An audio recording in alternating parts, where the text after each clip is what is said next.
Olá, pessoal. A próxima questão é sobre geometria espacial. Vamos lá? A partir de uma face qualquer de um cubo, ligam-se dois vértices não consecutivos, que também se ligarão aos vértices não consecutivos das outras faces a que pertencem, e assim sucessivamente até que não haja uma face do cubo que não possua segmentos unindo dois vértices não consecutivos. Qual planificação pode representar corretamente um cubo com as marcações descritas? Ora, pessoal, de acordo com o texto, nós podemos fazer uma configuração da seguinte forma. Vamos representar aqui um cubo e fazer as marcações descritas. Quando ele diz que vai unir dois vértices não consecutivos, o que ele está dizendo é que vai traçar uma diagonal. Então, nós vamos traçar uma diagonal de todas as faces, de maneira que essas diagonais possuam sempre um vértice comum. Portanto, a gente vai traçar aqui essa outra diagonal, um vértice comum, de maneira que todas as diagonais possuem um vértice comum. Então, a alternativa em que todas as diagonais possuem um vértice comum é a alternativa E. Se você reparar, na sua planificação, todas elas possuem um vértice comum. Portanto, gabarito letra E. Muito bem, gabarito dessa questão, letra E. Olá, querido estudante. Vamos aqui para a resolução de uma questão de geometria plana. Uma questão bem interessante envolvendo áreas. Vejamos aqui. Uma pipa de papel é formada por um losango cujas diagonais medem 60 centímetros e 40 centímetros. Então, nós temos aqui um losango cuja diagonal medem 60 centímetros e 40 centímetros. Aí, além disso, ela é formada por alguns laços, 8 laços feitos de um mesmo papel, que é formado por uma circunferência de diâmetro 4, então, a circunferência de diâmetro 4 centímetros, e um trapézio que tem bases 4 e 6 e altura 8. E um trapézio que tem bases 4 e 6 e altura 8. E aí, o que é que ele vai perguntar para a gente, considerando 3,1 como aproximação para o π? A área em centímetros quadrados do papel utilizado na elaboração dessa pipa é igual a... Então, nós queremos saber a área total do papel utilizado. O que é que nós utilizamos aqui com papel? Nós fizemos um losango e fizemos 8 laços. Então, nós temos que calcular a área de cada uma dessas figuras. Primeiro aqui a área do losango. A área do losango, nós sabemos que é diagonal maior vezes diagonal menor dividido por 2. Então, a área do losango aqui vai ser 40 vezes 60 dividido por 2. E a área desse losango vai ser, então, igual a 1.200 centímetros quadrados. E aí nós temos que calcular também a área desses laços. Quanto é que vai ser a área de um desses laços? Depois nós vamos ver todos os laços juntos. A área de um laço vai ser a área do círculo, mais 2 vezes a área do trapézio. 2 vezes a área do trapézio. Então, a área do laço vai ser área do círculo, π raio do círculo ao quadrado.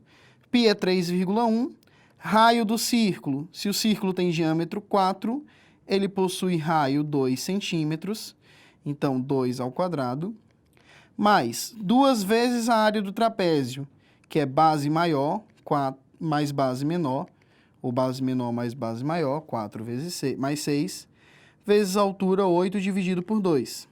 E aí, fazendo essas contas, nós vamos encontrar que a área de um laço desses vai ser 92,4 centímetros quadrados. Então, nós temos a área do laço e nós temos a área do losango. Qual foi a área do papel utilizada? A área do papel utilizado foi a área do losango mais 8 vezes a área do laço, já que nós temos 8 laços. Então, vamos lá.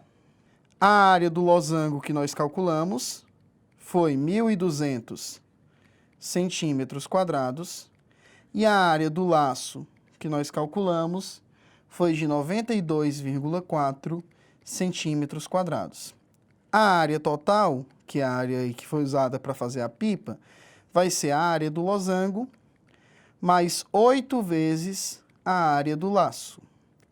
E aí, fazendo essa conta, nós vamos encontrar que a área total vai ser 1939,2 centímetros quadrados. 1939,2 está na letra C. Então, a alternativa C responde corretamente essa questão. Até o próximo vídeo. Olá, querido estudante. Vamos aqui para a resolução de mais uma questão de matemática. Vejamos o que é que essa questão diz para a gente. Então, ele comenta aqui que o trovão, que é o efeito sonoro do raio, é escutado um pouco depois que a gente vê o raio. Por quê? Porque o som tem uma velocidade de 340 metros por segundo. Aí ela disse que uma pessoa avistou um raio e contou 3 segundos e meio, então ela contou 3,5 segundos, até que escutasse o trovão.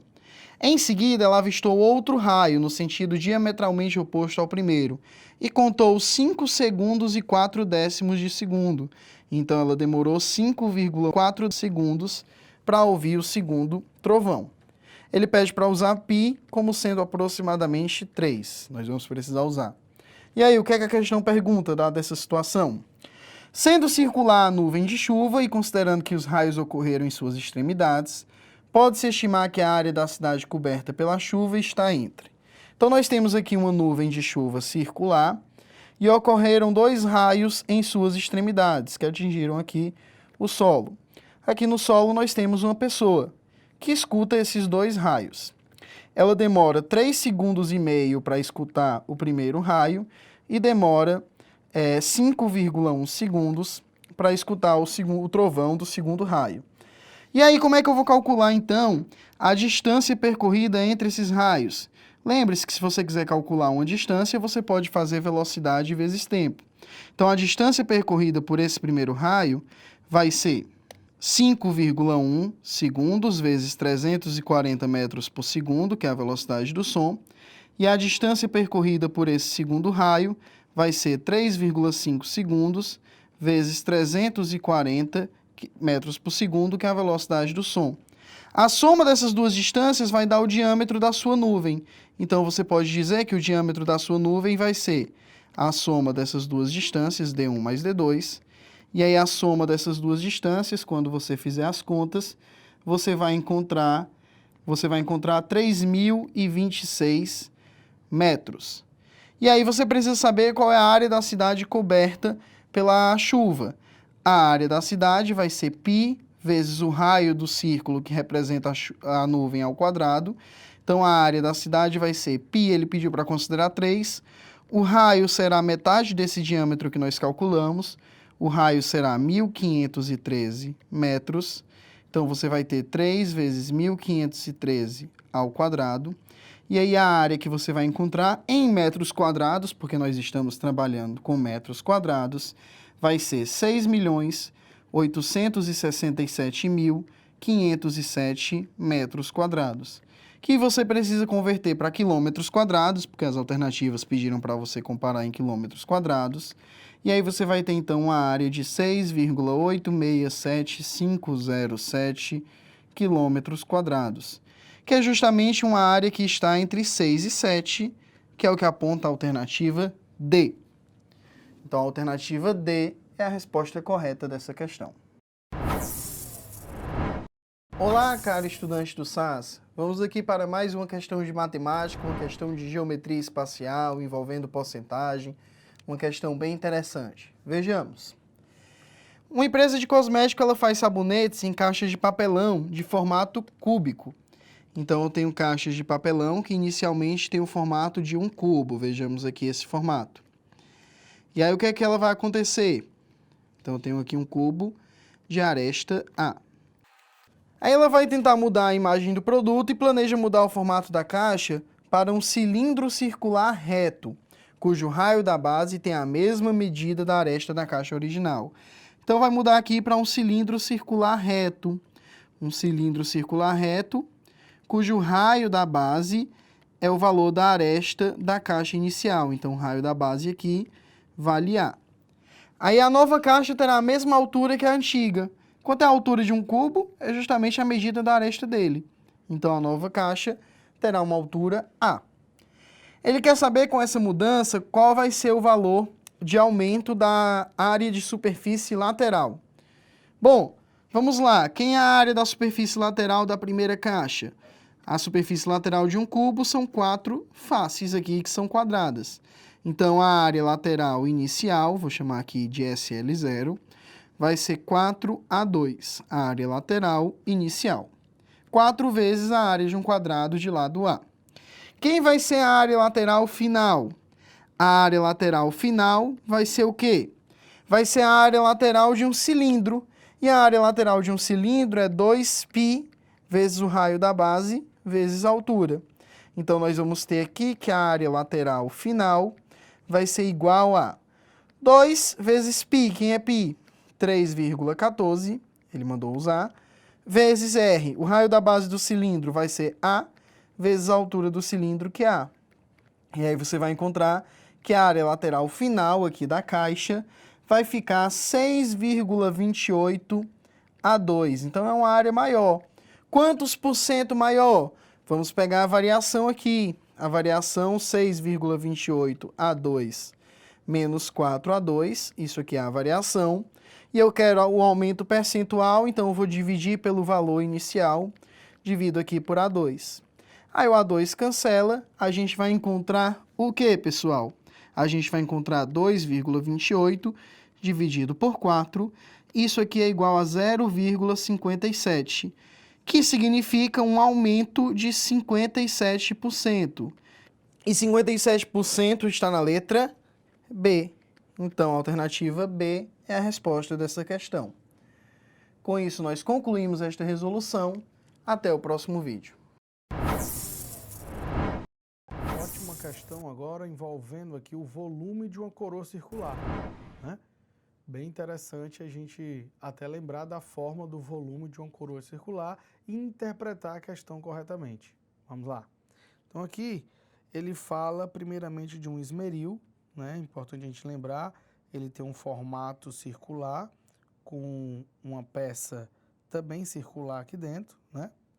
Certo? Que ela fica girando para você poder amolar, né, um instrumento utilizado para afiar facas e utensílios domésticos de modo geral. O formato é mais conhecido de um disco que gira em alta velocidade afiando as lâminas, tá certo?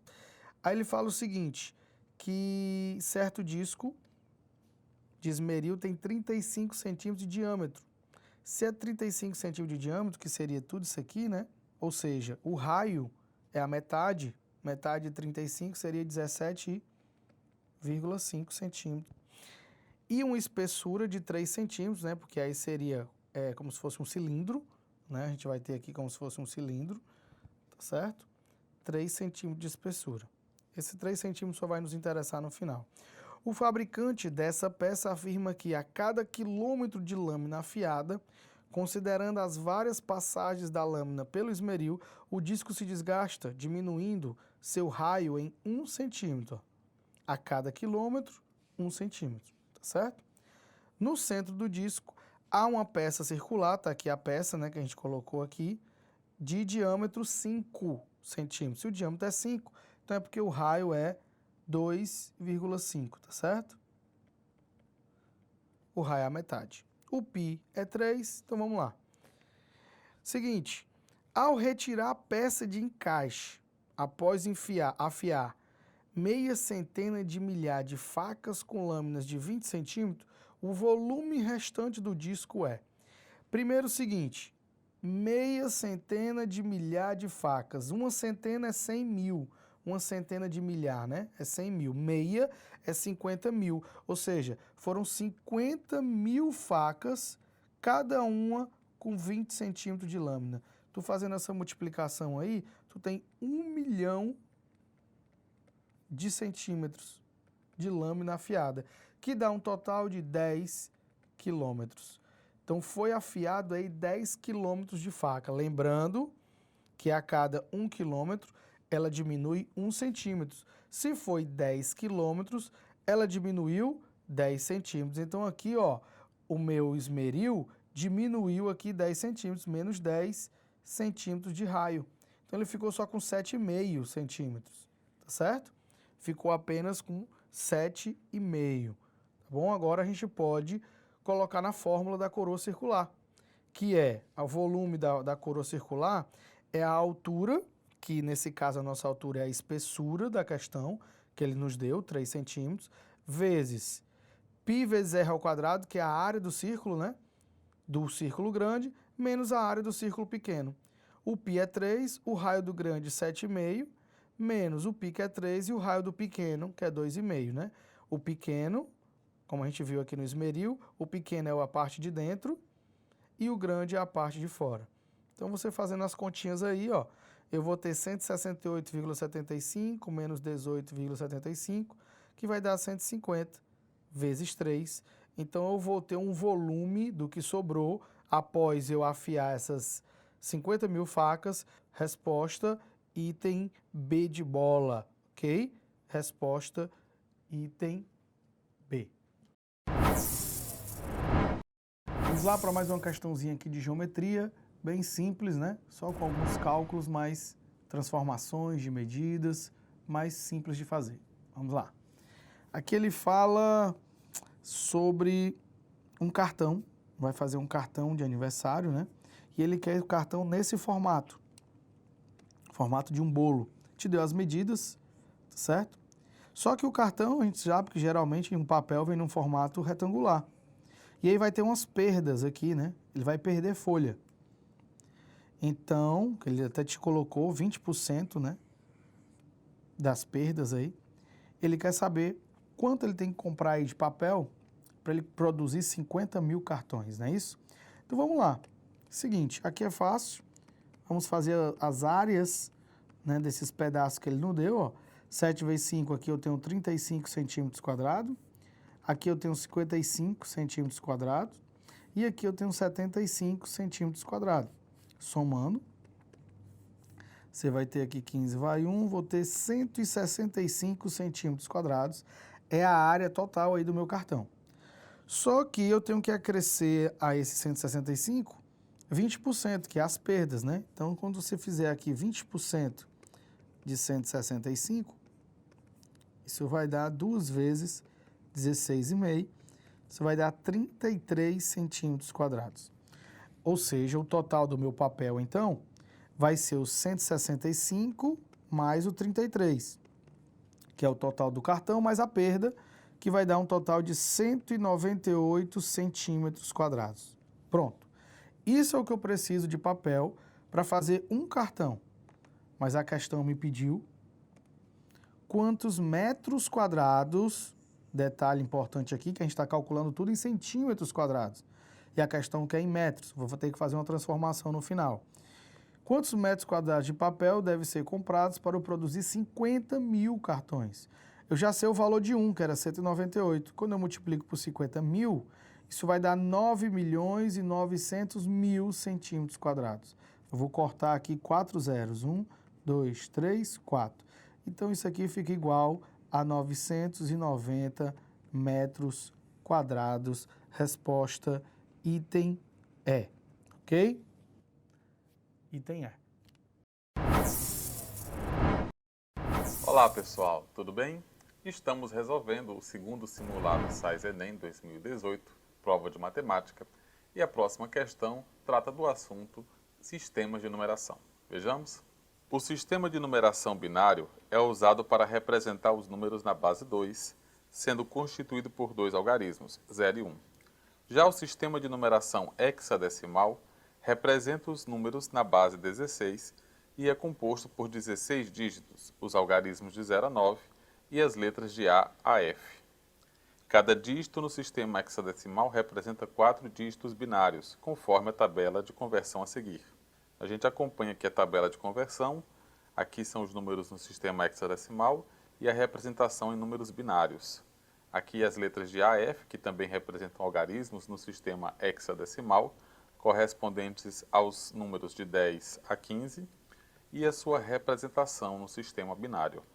Assim, o número hexadecimal B25 é representado por 101, 001, 00101 em binário, já que B corresponde a 1011, 2 corresponde a 0010 e 5 corresponde a 0101. Para realizar a conversão de um binário em um hexadecimal, basta fazer o processo inverso. A representação do número binário 1001, 1110, 1011 no sistema hexadecimal é... Muito bem, pessoal.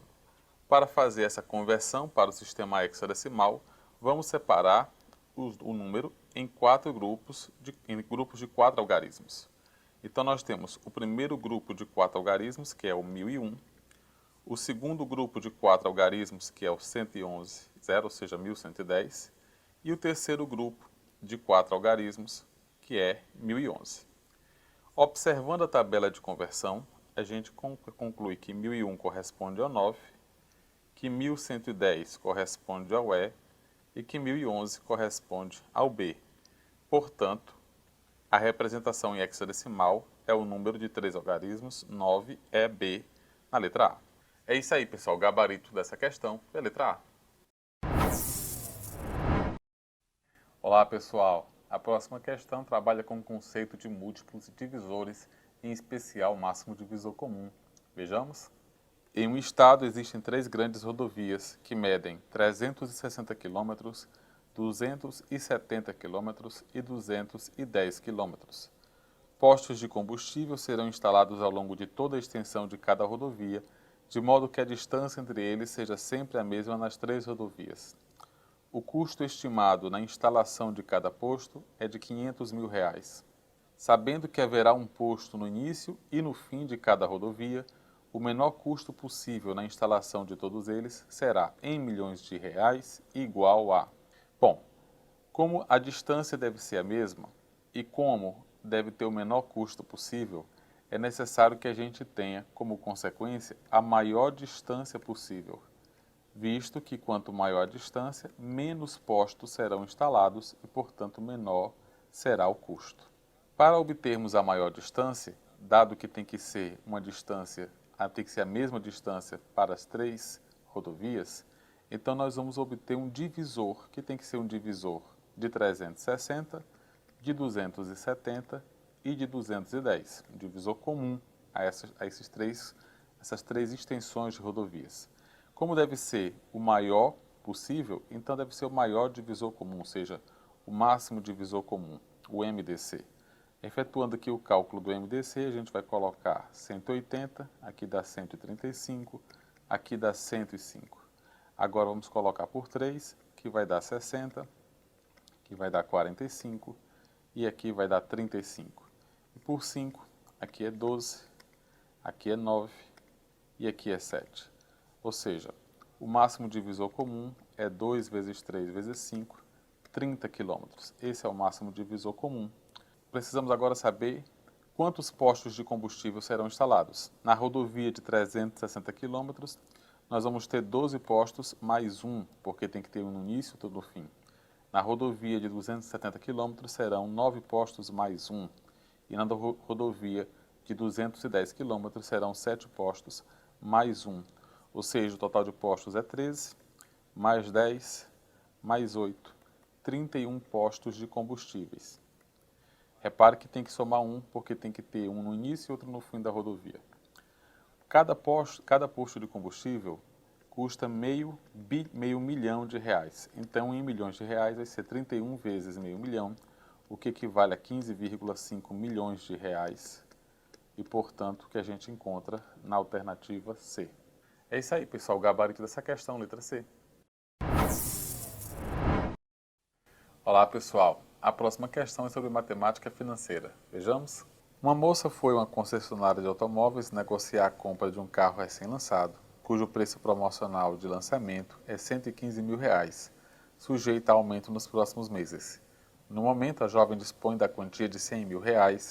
No entanto, o gerente da concessionária informou que conseguiria congelar o preço promocional do veículo por um prazo de até 4 meses.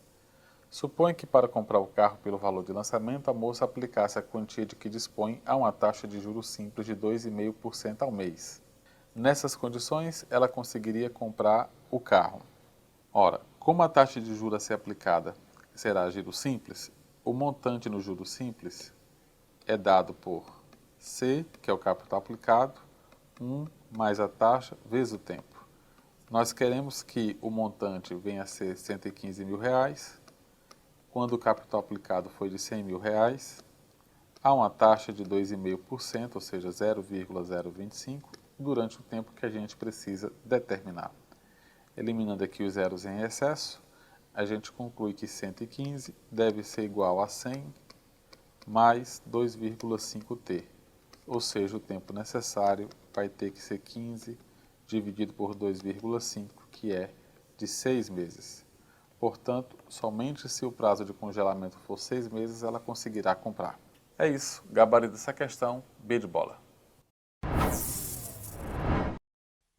Olá pessoal, a próxima questão é sobre análise combinatória. Vejamos. Carlos e Marina estão brincando de adivinhar números. Carlos pensa em um número e desafia Marina a tentar descobri-lo. Para tanto, ele informa que o número tem as seguintes características. É um número inteiro entre 10 mil e 40 mil, tem o algarismo das unidades maior que o das dezenas e o das dezenas maior que o das centenas. É um palíndromo, isto é, tem a mesma sequência de algarismos quando lido da esquerda para a direita ou da direita para a esquerda, como por exemplo 2552. Com essas informações, é possível que Marina descubra com certeza em que número Carlos pensou? Muito bem. Repara que, se é um número entre 10 mil e 40 mil, é um número de 5 algarismos. E se é um palíndromo, ele tem que ter a estrutura A, B, C, B, A, visto que a leitura da esquerda para a direita deve ser a mesma leitura da direita para a esquerda.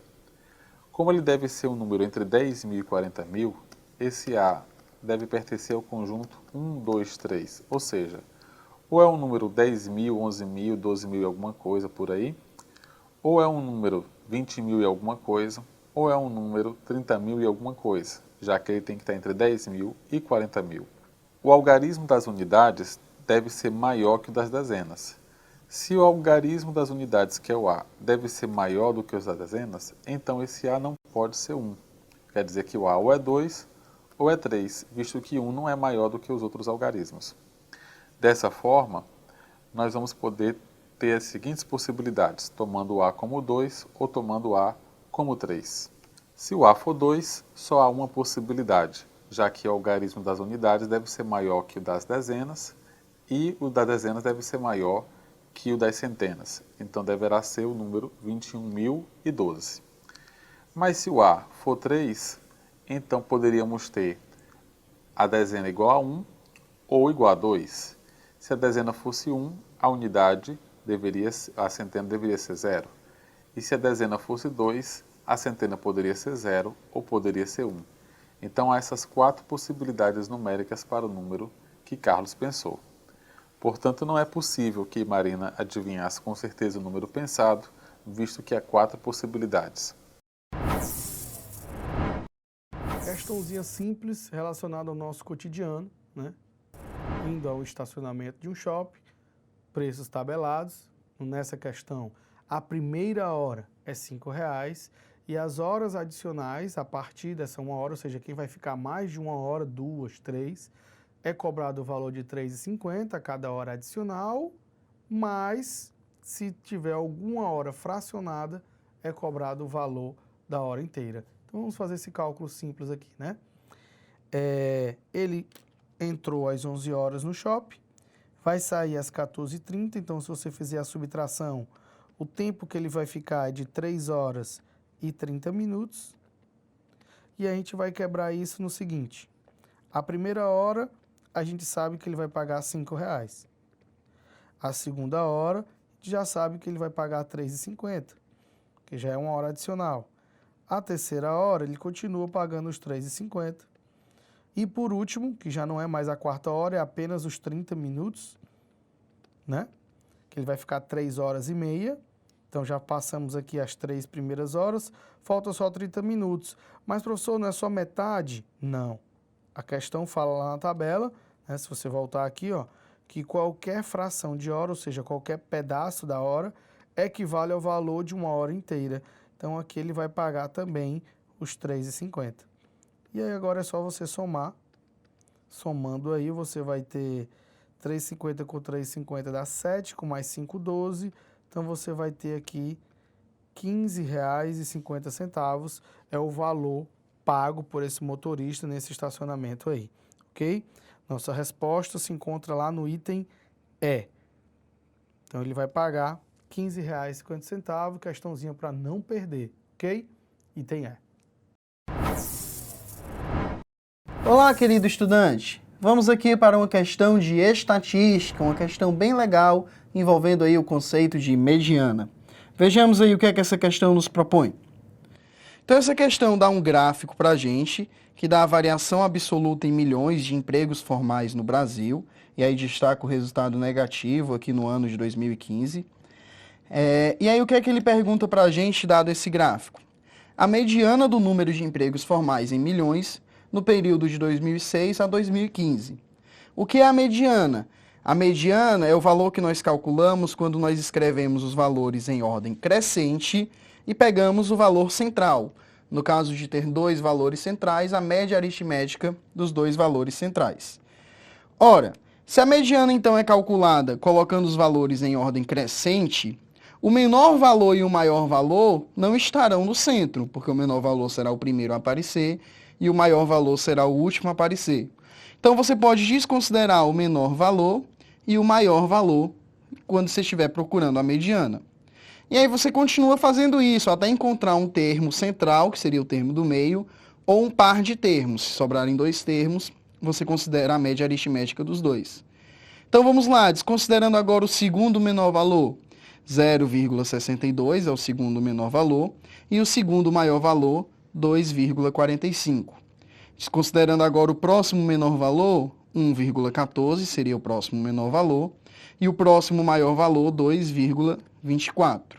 Sempre pegando o menor e o maior, desconsiderando o menor e o maior. Dos valores que restaram, o menor valor é 1,48 e o maior valor é 1,91. Perceba que sobraram dois valores. Se sobraram dois valores, esses dois valores são os que aparecem no centro. Então, a mediana vai ser a média aritmética entre esses dois valores. A mediana, que eu vou chamar aqui de M, vai ser então a média aritmética entre 1,83 e 1,76. Então, a soma desses números dividido por 2.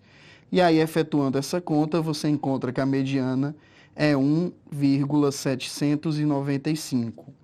E aí, vindo aqui nas alternativas, você percebe que 1,795 é o que está na alternativa C. A alternativa correta dessa questão, então, é a letra C. E com isso, nós concluímos esta resolução. Até o próximo vídeo. Olá, pessoal. A próxima questão é sobre unidades de medidas. Vamos lá? Um treino de CrossFit denominado Murphy consiste na realização sequencial de 1,6 km de corrida, 100 elevações na barra, 200 flexões de braço, 300 agachamentos livres e mais 1,6 km de corrida. A tabela exibe o gasto energético de cada exercício que faz parte desse treino. Admita que a perda de 1 kg de massa corporal requer um gasto energético de 3.500 kcal. A quantidade de massa corporal em grama perdida após a realização do Murphy é mais próxima de... Muito bem, então para realizar o Murphy, nós vamos realizar duas corridas de 1,6 km, o que corresponde a 3,2 km, ou seja, 3.200 metros. Como cada grupo de 100 metros corresponde a uma perda calórica de 8 kcal, então 3.200 metros é 32 vezes 100 metros, ou seja, 32 vezes 8 kcal, o que dá uma perda energética de 256 kcal na parte referente à corrida. São necessárias 100 elevações de barra. De acordo com a tabela, cada elevação de barra corresponde a 1 kcal, então são 100 vezes 1 kcal, ou seja, 100 quilocalorias na parte do treino referente às elevações de barra. São necessárias 200 flexões. De acordo com a tabela, cada flexão corresponde a 0,75 quilocaloria. Então, são 200 vezes 0,75 caloria, ou seja, 150 quilocalorias. Ainda são necessários 300 agachamentos. De acordo com a tabela, Cada agachamento corresponde a 4 quilocalorias, portanto teremos um gasto de 1.200 quilocalorias. Dessa maneira, o gasto total vai ser correspondente a 256 mais 100 mais 150 mais 1.200, que é igual a 1.706 quilocalorias. Agora, de acordo com o texto, 1 kg de massa corresponde à perda de 3.500 quilocalorias. Então, qual seria a massa necessária, a massa perdida com um treino de 1.706 quilocalorias? Ora, pela regra de 3, essa massa seria 1.706 dividido por 3.500, o que dá aproximadamente 0,49 quilograma, ou seja, 490 gramas, que é o que a gente encontra na alternativa B. Muito bem, o gabarito dessa questão foi letra B. Olá pessoal, a próxima questão é sobre porcentagens. Vejamos. Para diminuir o custo de produção de uma estatueta de mármore, uma empresa decidiu reduzir em 10% as medidas de cada uma de suas dimensões.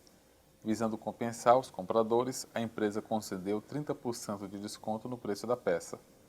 Um analista da empresa resolveu comparar o desconto concedido àquele que seria dado caso o preço da estatueta variasse proporcionalmente ao seu volume.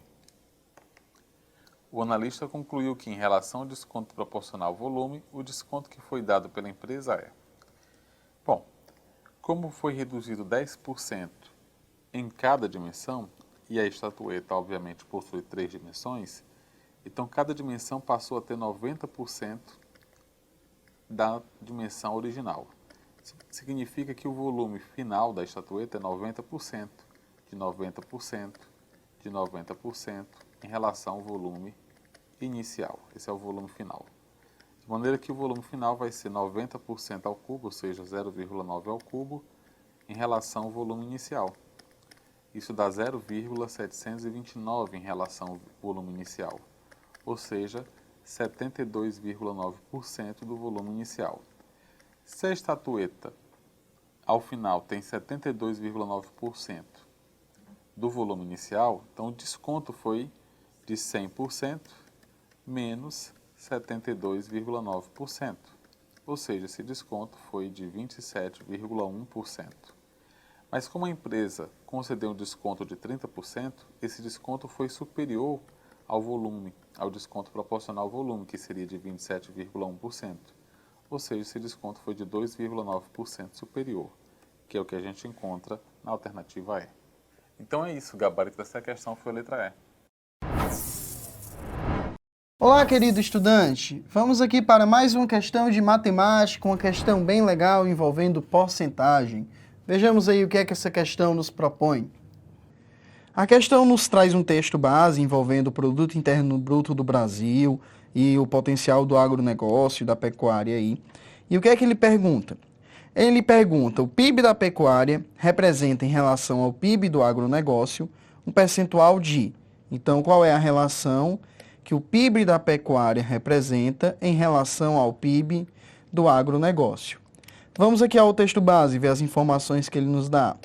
Ele diz que o PIB do Brasil foi 5,9 trilhões e que o PIB do agronegócio foi 21% disso, 21% do PIB do Brasil. Então, quanto foi o PIB do agronegócio?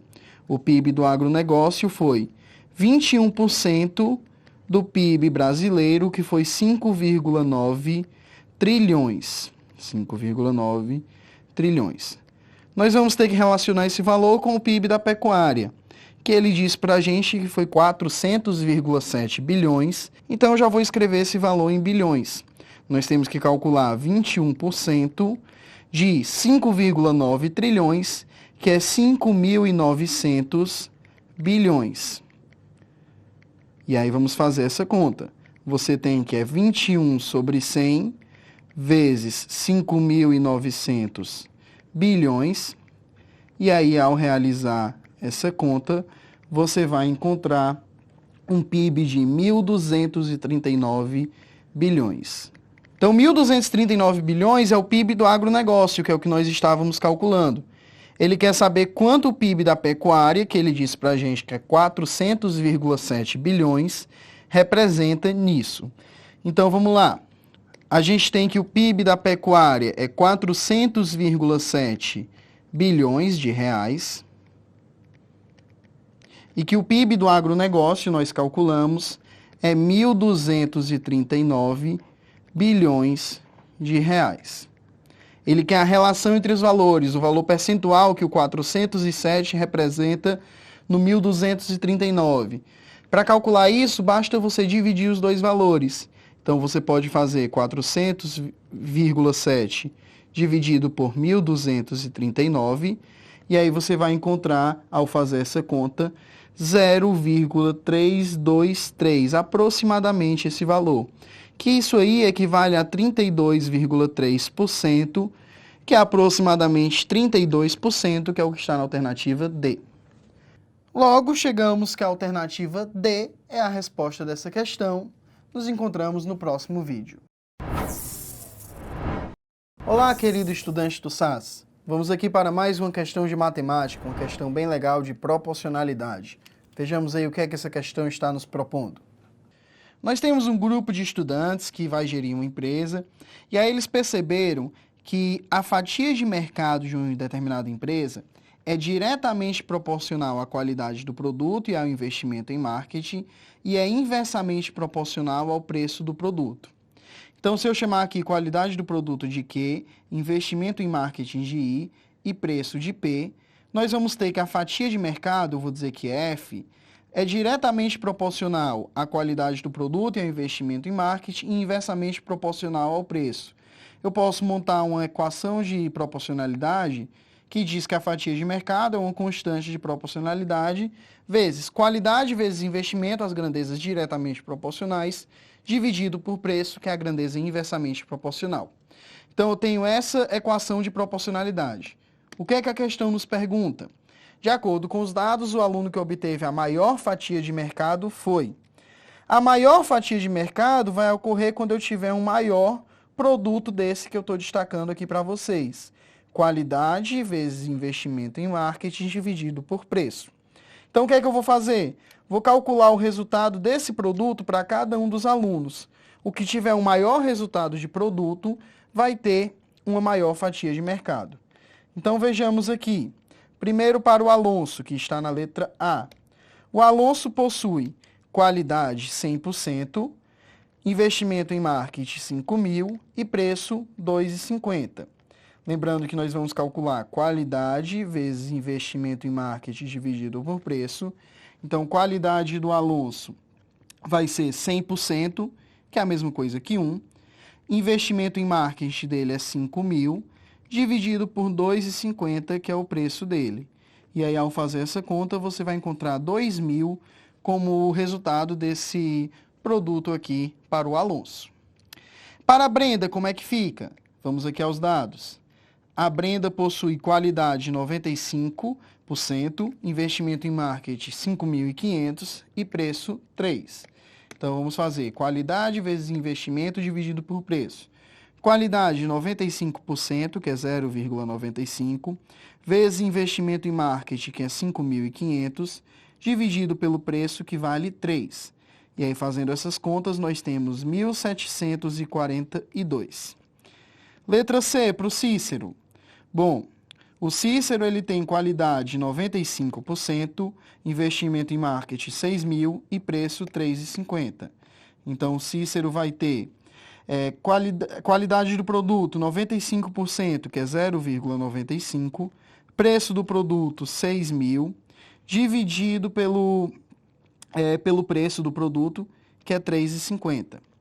Então, investimento em marketing, que é 6.000, dividido pelo preço, que é 3,50.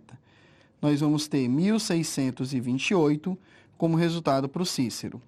Já para o Davi, o que é que nós temos aqui para o Davi?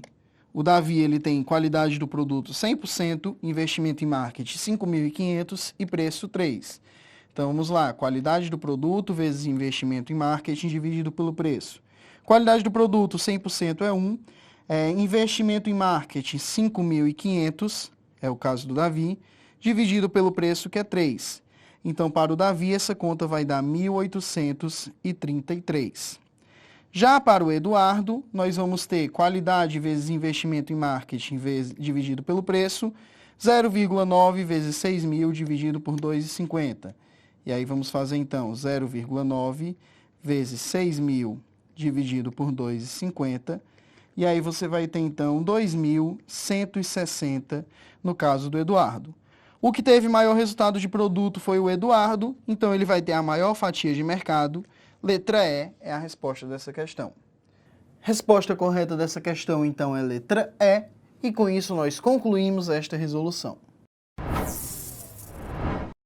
Olá, estudantes do SAS! Vamos aqui para a resolução de mais uma questão de matemática.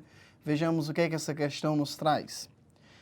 Bom, nós temos uma situação, um problema em que os carros-pipas de uma prefeitura foram ser enchidos por duas mangueiras de vazões constantes distintas, então são duas mangueiras diferentes.